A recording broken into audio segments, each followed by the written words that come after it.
I'm Will, And I'm Steven. and this is the Pt.2 Chronicles. So, Steven, what do we have going on today? So really quick, if you like our past episode and you're digging the Pt.2 Chronicles, make sure you like and subscribe to us on YouTube. We'd be very appreciative of that. Today is part 2 with our very special guest, JC Almanza, Wrong to Strong. And if you watched episode 1, give you a quick recap. JC was running the streets, drug dealing, was in jail, prison in Mexico, prison in the United States, working with the cartel, and so in and out of jail so many times he can't even remember and keep track.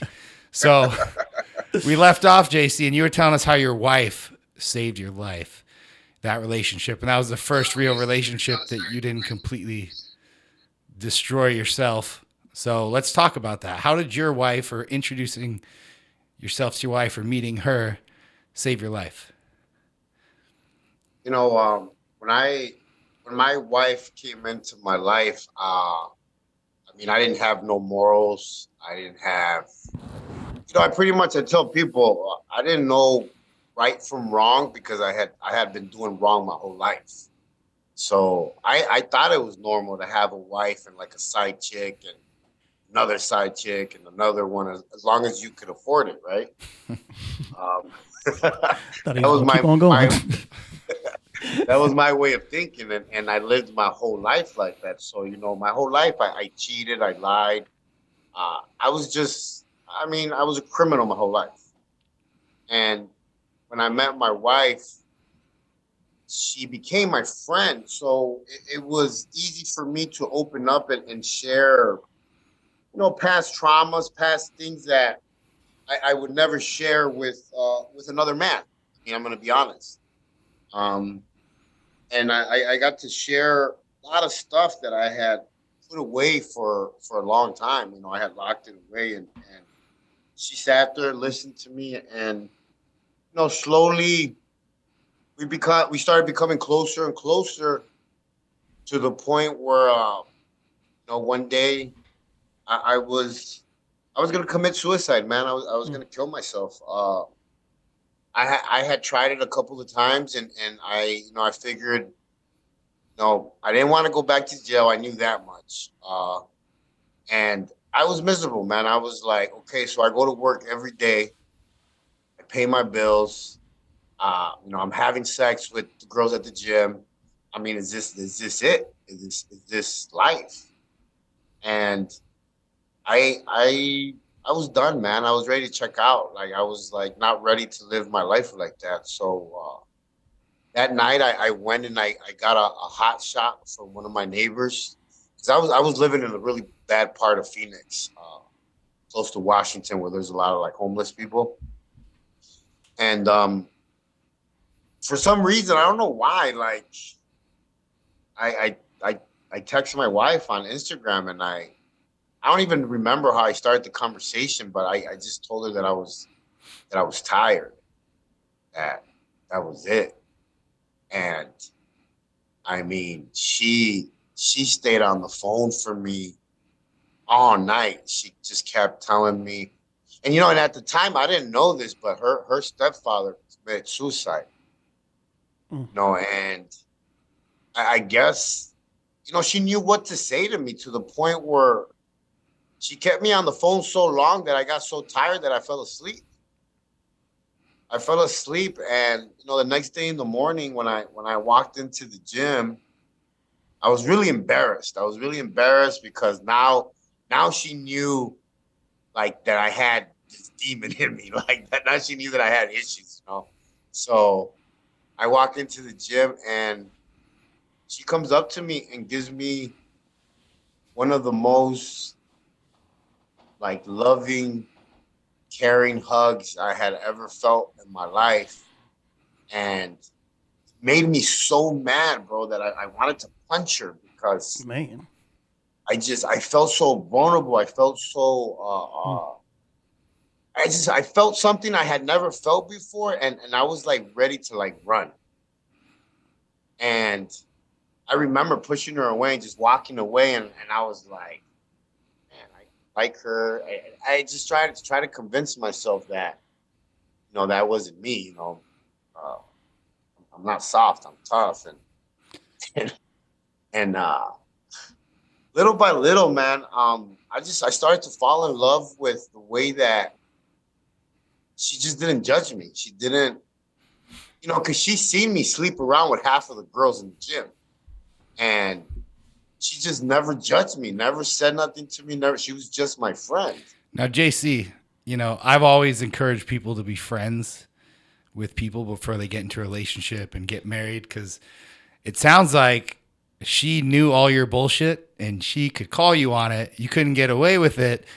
And there was a strange feeling of comfort there, because every other girl you've probably dated before, you got this persona of who you are. And she's like, I see right through all that crap. I know who you are.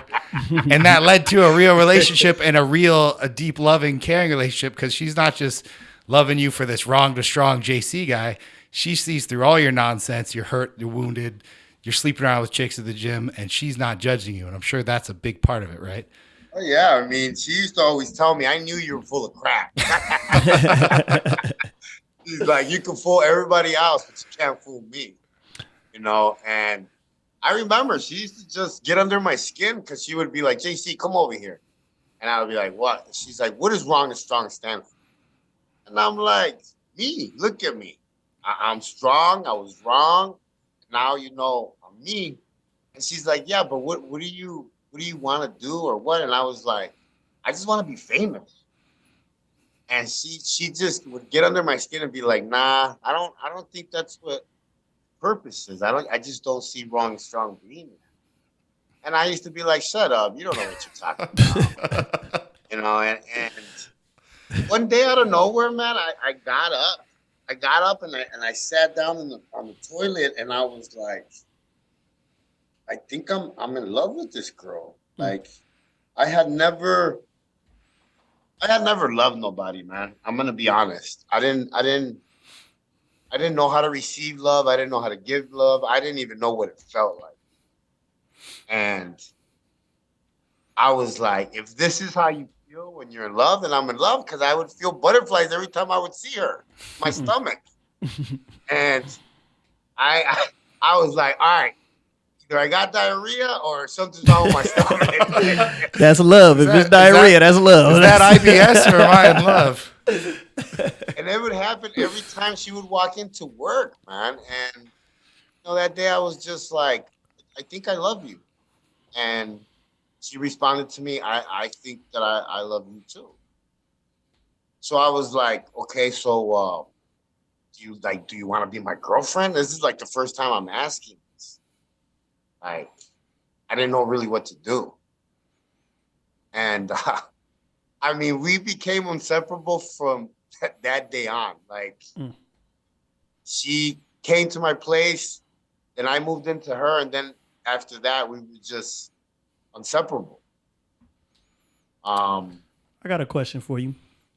So, with the ability of hindsight, and I know you said I'm not weak, I'm not all these things. Looking back, do you view that as weakness now, being vulnerable with her? And do you think it was something that you needed to do, or do you regret it? It was something to make me stronger, bro. Right. I believe that in my weakest moment now, I am the strongest now.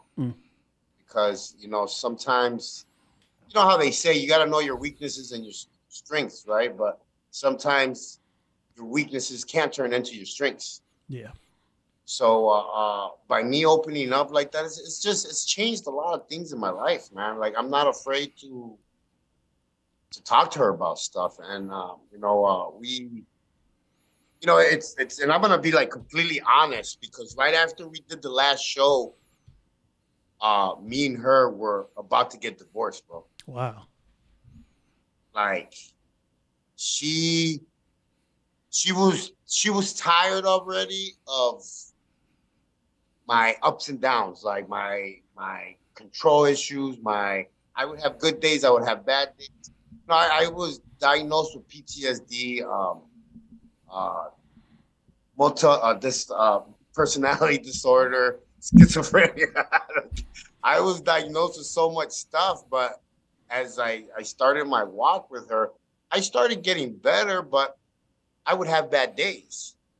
And she was tired, and I don't blame her, man. Like, remember, my family couldn't even deal with me. I got moved around every 3 months because no one could deal with me. So I understood when she said, "Hey, I'm tired."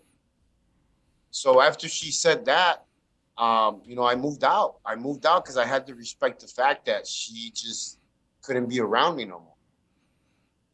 And I got my own place, man, and for 2 weeks I sat there by myself, and I just thought about everything. I stayed close to God, and I did something that I had never done in my life that showed me that I was a new man, and that was I stayed by myself.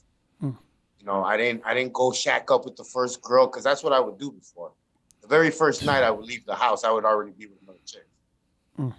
And I sat there by myself. I prayed, and I just asked God, man, like, give me the strength to complete, like, my change, to complete, like, undo all the damage that was, like, done to me, and I did to myself also. Right. And I have to say, man, that I wouldn't take back those 2 weeks, man, because it helped me realize a lot of things, and I'm back home now, and Congratulations. thank you, man. Yeah, I see your post with your wife the last couple days. Yeah, I have to give her props, man. I have to put her on a pedestal, man, because I know that I'm not easy, man. Are you guys familiar with that show, The Muppet Babies? I'm not. No. Oh, the old No. one? The old cartoon? Yes. Oh, yes. Yeah. Okay, so you guys remember Animal, right? The guy- You're an animal. No, don't tell me. You animal? So remember, they have to bring him out in chains until they get him in front of the drums, because that's where he does his magic. But Yeah. to get him to the drums is the job, Mm. because he's an animal. So, like, I've always identified with him because I've always been like that, man. Sometimes I'll say stuff and I'll be like, why did I say that? Or I'll react to stuff and I'll be like, why did I react like that? But it's been the life that I've lived my whole life, man. I tell people, I was a thug my whole life. I was a gangster. Everything was violence. Everything was, I'm gonna take if you don't give. Right. So you said you asked God to complete you, and it obviously sounds like, schizophrenia, multiple personality disorder, PTSD. You have a lot of trauma. So with all this trauma, asking God to complete you, what are you doing on your end to become that completed person and do this transformation, to become this man you want to be? I mean, props to you, actually props to your wife, as a man and everything you've been through, I can realize you're probably a difficult person, but, so props to her, shout out. But what are you doing to complete this transformation, become this new man? I mean, number one, bro, I had to be real with myself and be like, I call it a nut check. I had to be real with myself and be like, okay, you are this way. Like, what are you going to do about it? Like, are you going to finally say, yes, I need professional help? Or are you going to stop messing around and, like, stick to what works? Like my AA meetings, like my discipleship with my fellow Christians, like everything that I have to do, the work. It's just like training. If you stop going to the gym, guess what? You get small. So it's the same thing. I'm just taking my walk a little bit more serious and being more aware of my triggers, of just my attitude, man, because I already got a taste of what peace, joy, like laughter. I've got a taste of it already. So now I'm addicted to it. I want more. I want more. That's good. I definitely want more for you. So one question I had for you, I mean, obviously you were partying with DMX. You were living the baller lifestyle, from what you were doing in your past to now like you said, is this all there is to life? Just go to work every day, personal train, and then at the time sleeping with women.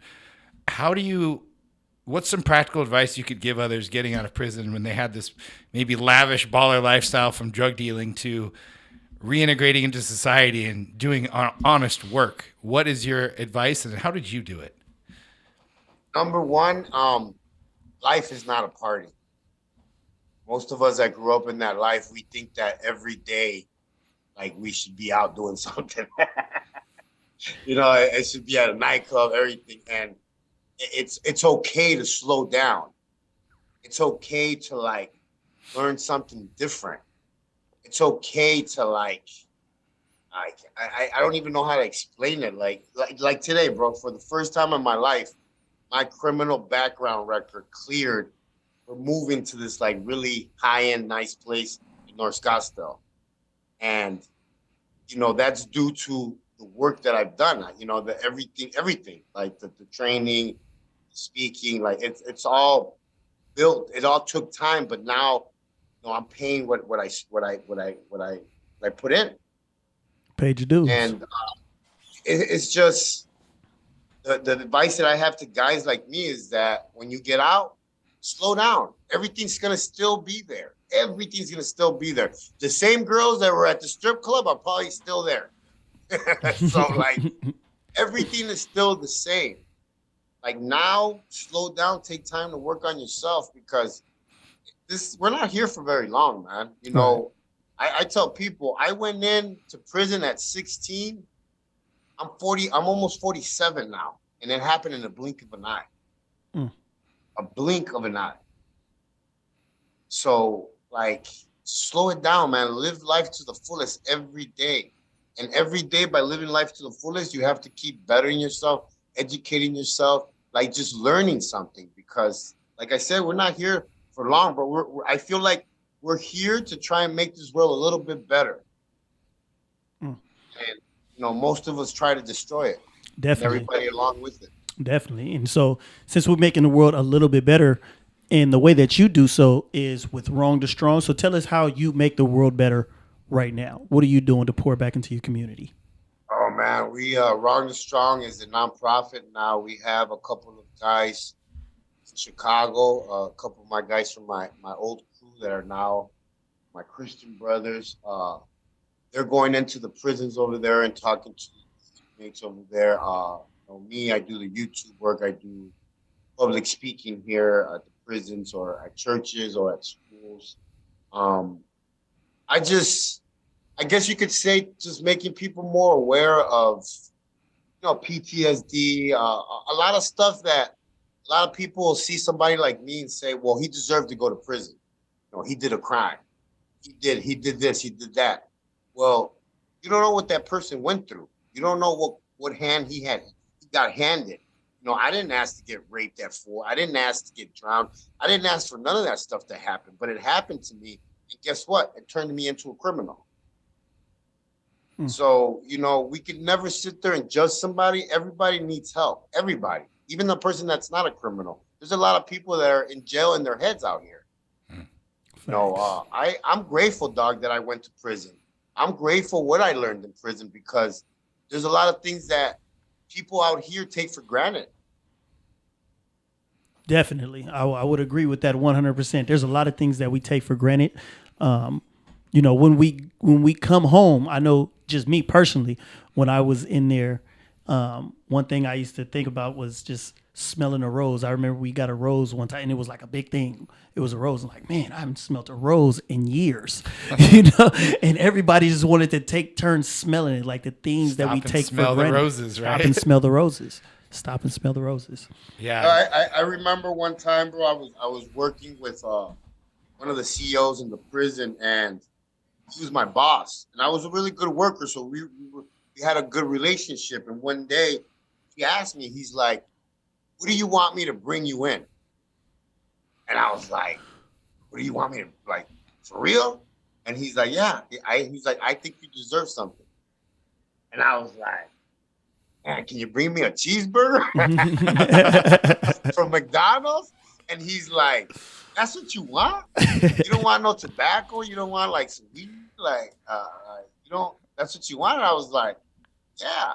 And when he brought me that cheeseburger, dog, I went in the corner and I sat down and I ate it and I was Man. crying because those little things you don't realize that they're gone once you hit prison, once you hit that lifestyle. Yeah. It's a little slice of home. Yeah, bro. I think that people actually need to hear things like that because, as you know, they glorify prison. We glorify it from that side. And so the people out here, they got cell phones, they got this, and they thinking it's fun and all that. But what this man just said was he got a cheeseburger. Cried over a cheeseburger. We got a rose, and we're grown men passing around a rose to smell a rose. We take so many things for granted. And, kids or family members, whoever's looking at this and watching this and hearing this story and all the stories that we show on Post P Chronicles, like it is, you need to know it's not good in there. Yeah. Like it's not. You may think it's fun what you're doing now, but man. And I love that JC's on the same mission as us, that everyone's got a backstory. And his goal is to humanize it, right? You can look at JC, you can look at all his tattoos. He's got a face tattoo, and this guy's been to prison. Oh, this guy's up to no good. And just like he said, it wasn't his choice. All the things he went through as a child, all the trauma. I mean, how do you not go to prison or become a criminal have a life of crime when you've been exposed to that at such a young age? Right. But go ahead. There's a lot of things, man, that I don't really talk with people about, like my mental health and stuff like that, because when I got diagnosed with PTSD, they weren't even naming PTSD that, like, there wasn't a name for it. When I got transferred from Mexico into the United States in the mid 90s, they started showing us movies about Vietnam vets, but they weren't calling it PTSD. I don't remember them calling it that. They just knew that we experienced traumatic events from being in prison in Mexico, and they were showing us these movies to pretty much show us what was the end result. What happened to our brains. Right. So that's when I got time off my sentence for pain and suffering for being in a Mexican prison. So besides taking it slow, going to your AA meetings, right, your accountability partners, what else would you recommend someone out of prison who probably most definitely has PTSD and a whole host of other issues? What are your practical recommendations for them to do? Get into counseling? Man. What do you think? 1 year, stay by yourself. Stay by yourself. Work on yourself. Get don't even get into a relationship, nothing. Like, get into a relationship with yourself. Better yourself, because a lot of people that get out from prison, they think that they just got out, like, from rehab center. They feel good. They've been clean. That they've been working out. They're healthy. But the thing is that it's easy to follow rules behind the gate. It's different once they open that gate and they give you free terrain. Like, it changes the ball game. Then that's when all your vices come in. And you're like, oh, if you like women, guess what? That's the first thing you're going to have on your mind. If you like drugs, that's the first thing you're going to have on your mind. So you have to come out with that mindset of saying, okay, I'm going to slow down. I'm going to work on myself. If I can't love myself, then I can't love nobody else. So I need to get better first. Because a lot of us think that just because we were in prison 7, 10 years, 5 years, we're coming out better. We're not. We're coming out worse. Yeah, it's kind of like you said, you're an animal, right? Now, this animal gets out of the cage, and you got to learn to control that animal before you can start getting in relationships and do with everything else. The animal needs to learn its power, it needs to learn its triggers, it needs to learn what makes it wild, right? I used to tell people, I did prison ministry for a long time, going into prisons, and these guys are like, oh, I'm Christian, my life's changed. And I'll be like, it's easy to be Christian in here. You ain't got nothing else to do. You know what I mean? You don't got women, you don't got temptation, you don't got drugs. Like, yeah, of course you're Christian. Now, when you get out there, that's when your faith is going to be tested. That's when all those fleshly desires, and you got, a buffet style of whatever you want out there. That's when it's really going to see who you are and what your faith is all about, right? Yeah. Yeah, and it's true, bro. It's true. Like my wife told me before I went back to the gym. She told me, she's like, "You're not ready." I had spent almost 3 years just working from home. And when I was going to get ready to go back to the gym, she was like, "You're not ready," and I got mad. I was like, "Get out of here!" I'm gangster. What are you talking about? I'm ready. and I made such a stupid mistake that almost cost me my relationship where I walked into the gym and I started looking at the girls again. I started looking at the girls and I just keep hearing my wife in the back of my head, "You're not ready, you're not ready." So then I'm walking around the gym with my head down, trying to keep to myself, right? And my wife tells me, "Dude, you're trying to be perfect, and guess what? You're not gonna achieve it because nobody's perfect." And she's been my biggest mentor, man. Like, I'm not gonna lie. I When I came back home this time, I told her, "All right, babe, I am gonna listen to you 110% because guess what? You were not in prison for 17 years.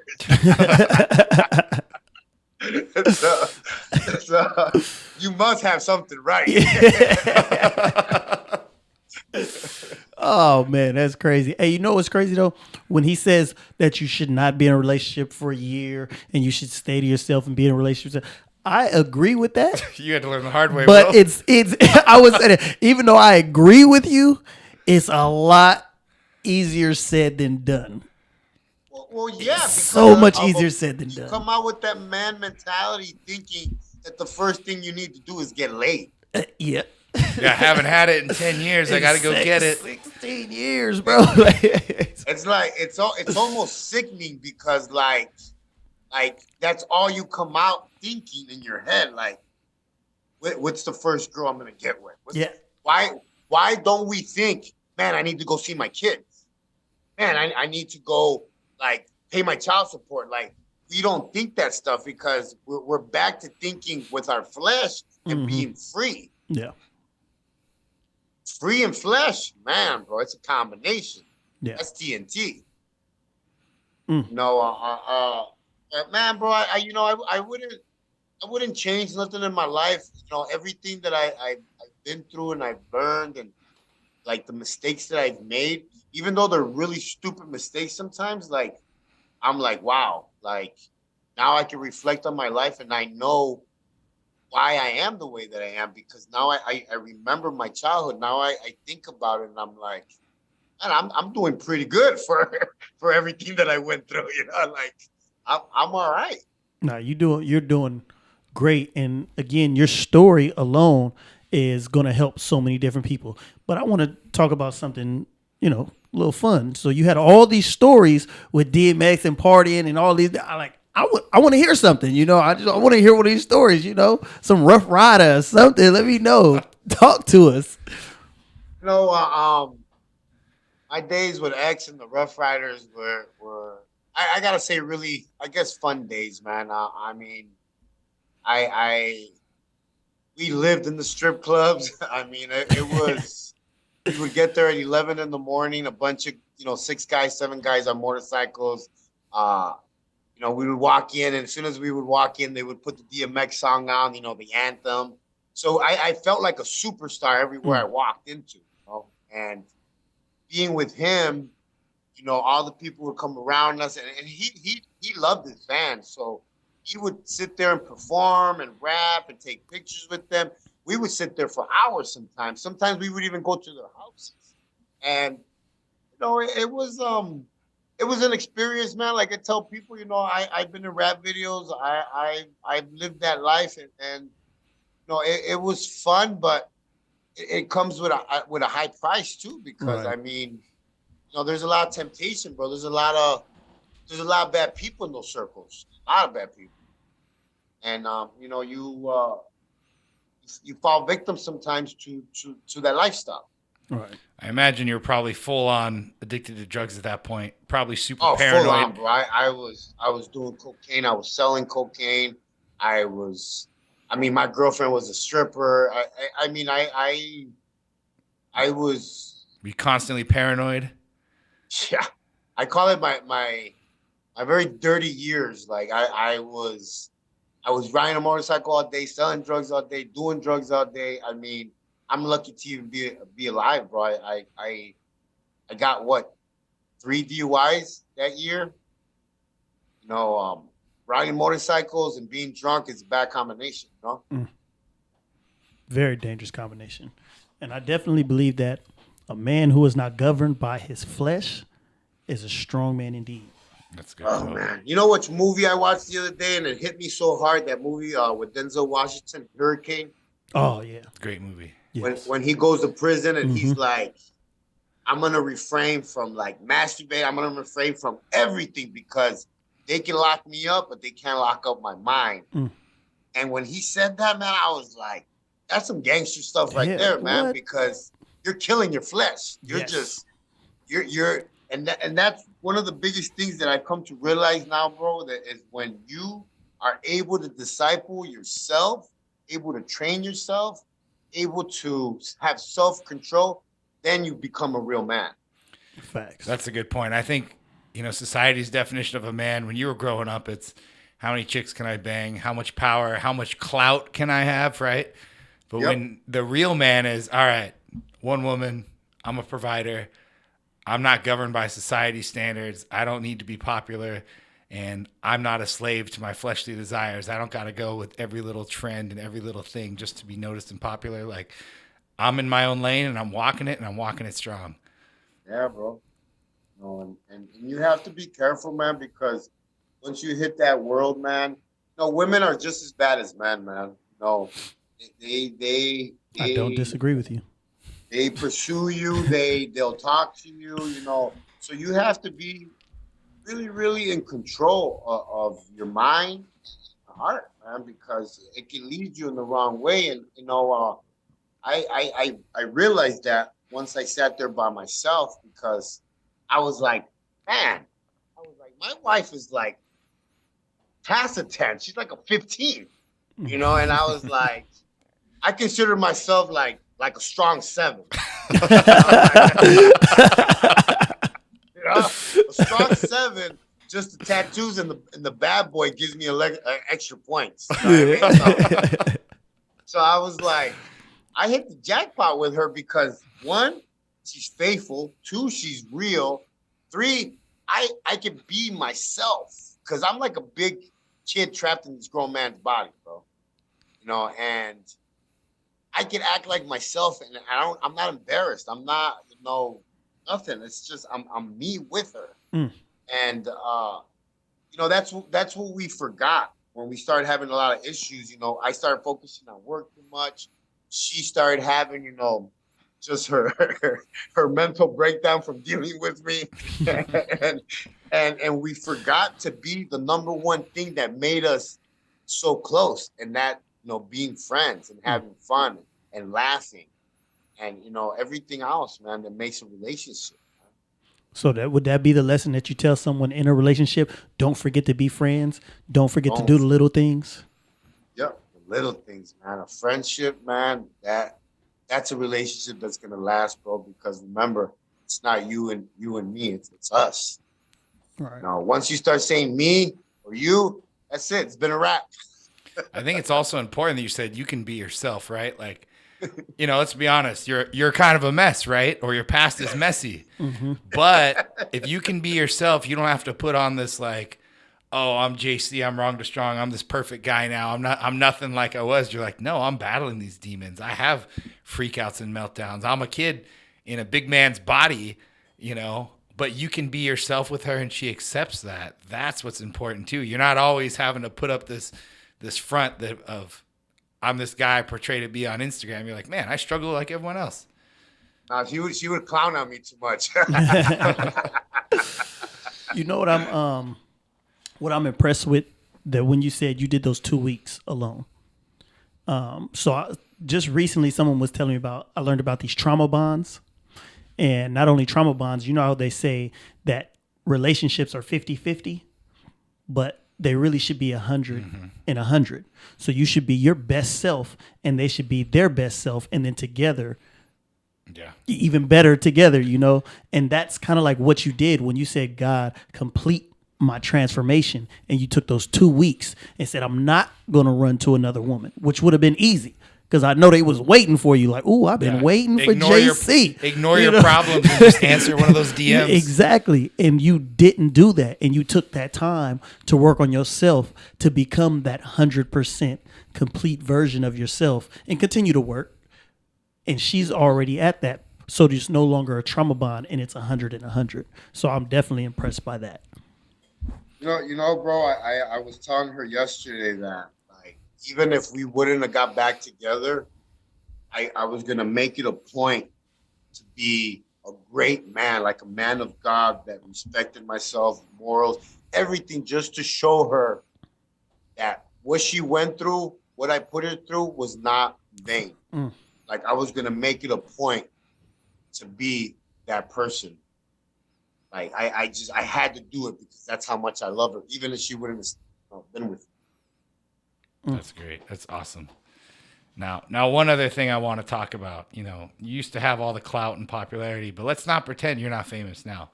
Everyone knows who you are. Everyone knows your story. You've been on TV. You're Wrong to Strong. First thing people told me when we started this podcast, you got to interview Wrong to Strong. So you obviously have some influence on a lot of people. Your story has led to, let's say, a positive influence and hopefully a change in a lot of people's lives that who you speak to. How does that feel? Sometimes I feel like I don't deserve it, bro. Sometimes I feel like, it's funny that you asked that because I was just talking today to Adrian Fontes is the Secretary of State. He's my client. And I was telling him, I was like, sometimes just no big deal. Secretary of State, no, nothing too serious. I was telling him, I was like, sometimes I feel like I shouldn't be helping these people because, like, I feel sometimes I'm not completely changed. And he's like, dude, you're never gonna be completely changed. I mean, you're effed up pretty good. Like, what you have to see is that you're doing amazing for what you've been through, and you're giving people motivation. Same. That's all you have to worry about. Just be you. That's all he told me. And I think that's a good thing to remember is, like, you don't have to be perfect to help people. Otherwise, you'll never get off the couch and start that journey. And, I think the amazing thing about your story is that you have screwed up so much and you're still able to sit here and help people, because people don't want a perfect person to help them. They want someone that's like, oh man, he's been through this. Maybe I can get through it too. I just keep it real, man. I keep it real, and I post everything that I'm struggling with. Even when, my marriage, I posted that. I keep it 100, man. I try to keep it 100 because, like, it's just, I have to keep it that way because I know there's more guys like me. And for a long time, I wore that mask. I wore that mask pretending that everything was okay. And it only made things worse. I hurt a lot of people. I was bleeding, and I was bleeding on everybody else around me. So, like, I don't like to wear that mask. I keep it real. Either you're gonna love me or you're gonna hate me. One of the two. Love it. And I'm okay with both. Yeah. And that raw realness is what's reaching people right there. And definitely the fact that if they don't love you, that's just one less person you have to deal with. Oh, you don't like who I am? Well, good looking out. Appreciate you. Yep. So you said I do pretty well, man. People tend to like me a lot, man. And my wife calls me a social butterfly.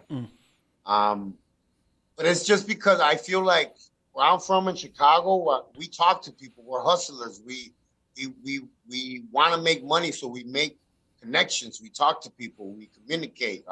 We build relationships. I learned all that in the drug business. I mean, that's why I moved up so fast, because I knew how to build a bond with those guys on the street. So, that's why I went from meal to having my own product and moving up the ladder in the whole drug business. No, that's what's up, man. Man, I'm just amazed by, not only your transformation where you're at now, because everything you saying about that relationship stuff, like, that's what I be going through. I be going through that. So I ain't gonna lie, like everything you was saying right now was like, oh man, is he talking to me? It's funny. Well, let's be real for a second. So Will just recently moved out and got his own place, and I remember I told Will, I was like, Will.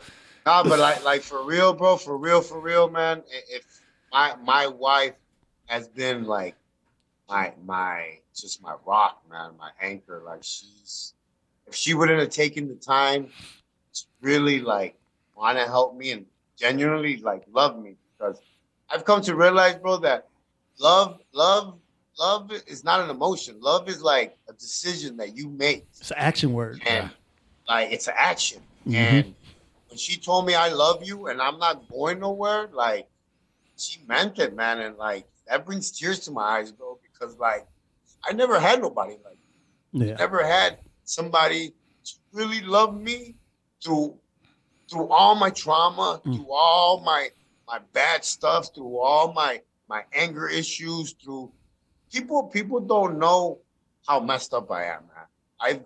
I've covered it really well throughout my whole life. You know, I when I sat there in prison in solitary confinement for a year, and I had to sit there in silence and listen to every single demon that I had in me. I realized how damaged I was.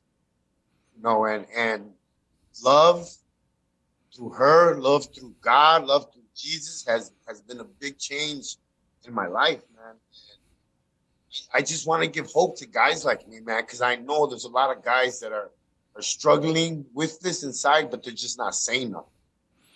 There's probably a lot of men out there that think they're unlovable and they can't find love because of their past and how checkered it is, right? What do you want to tell those guys? Man, bro, there's somebody for everybody, man. And God builds them accordingly to what you need. But the thing is that you're not supposed to be looking for it. God will bring it to you. That's what I always say. Delete the apps. I didn't look for Bethany. I didn't look for Mrs. Savage. Delete the apps. She just showed up at the gym one day, and that was it. She saw right through you too. Yeah, she doesn't know to this day. I mean, she knows now, but she was in Florida. She didn't know how she ended up in Arizona. Wow. You know, so like, I have to believe, and I know for a fact that, you know, God has a plan for everybody, a purpose, man, and everything that I went through, everything that I'm still going through is going to be for a purpose. And if I can help one guy change his life, then I'm gonna die in peace, man, because I did something. I would say you've accomplished that goal today.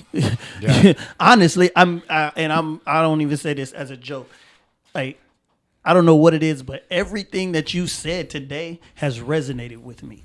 You know, like you said, you did all this time. I did 16 years in prison. You did 17 years. So we have that experience, and everything you're saying relationship wise, like that's what I've been experiencing since I've been home. The off and ons, the, you know, me not being a complete version of myself, and them dealing with my demons and things like this. So everything that you're saying is like, man. So I see an end goal. I see in you, like, okay, it's gonna be better. Don't trip. It's gonna be better. This is what I can accomplish. This is what I can. If I stick to the plan, I can accomplish, and I can be happy, and I can find someone for me. Just work on myself. Just continue to work on myself. So I definitely appreciate that. Don't think that your words are going unheard, because you definitely you resonated with me, man, and I definitely appreciate you. Yeah, I can see the wheels turning in Will's head right now. They spinning. They're spinning. The best thing we could do, bro, is surround ourselves with real friends, bro. And I was just telling one of the trainers at my job, Chris, no, he was the only one that was like, man, dog, you know, just stay by yourself, try and work it out with your wife, blah, blah, blah. All my other friends are like, and these are just like, they're not Christians. Some of my other friends, you know, they're on the street still, stuff like that, but they're like, man, now you're single, dude, and you're famous. Oh, man, you're about to kill it. You could go to LA now. You could do all these things. But I'm like, I'm sitting there thinking, I'm like, dude, I already did all those things, and guess what? It brought me nothing but emptiness and darkness. That's all it did. When I'm with my wife, I glow. I'm happy. Man. She gets on my nerves sometimes. But it's a good way, you know. Good. It's her like just loving me in a way that I've never been loved before, and that's why it bothers me. Remember, discomfort means something. Yeah. So JC, real quick, how can someone reach you, whether in the Phoenix area, the Arizona area, or online? If they got questions, if they want to work with you, how can people reach out to you? www.wrongtostrong.com, or I mean, if you Google Wrong to Strong, everything comes on there. My social media. A lot of people get a hold of me on Instagram. It's the easiest way sometimes. It's Instagram years now. Well, definitely, man. We definitely appreciate you, man, so much. I don't even say this lightly. We appreciate you coming on, sharing your story, imparting all this wisdom on us. Wrong to Strong. Check them out, man. Check them out. And once again, if you guys like this interview, make sure you click like and subscribe to our YouTube page. And JC, what are your YouTube and all those pages so we can like and subscribe to your stuff? Everything is Wrong to Strong. All right. Wrong to Strong. We'll be following. All right, guys. Definitely. So once again, I'm Will, and I'm Steven, and this is the Post P Chronicles. JC, that was awesome. We appreciate you. Appreciate you.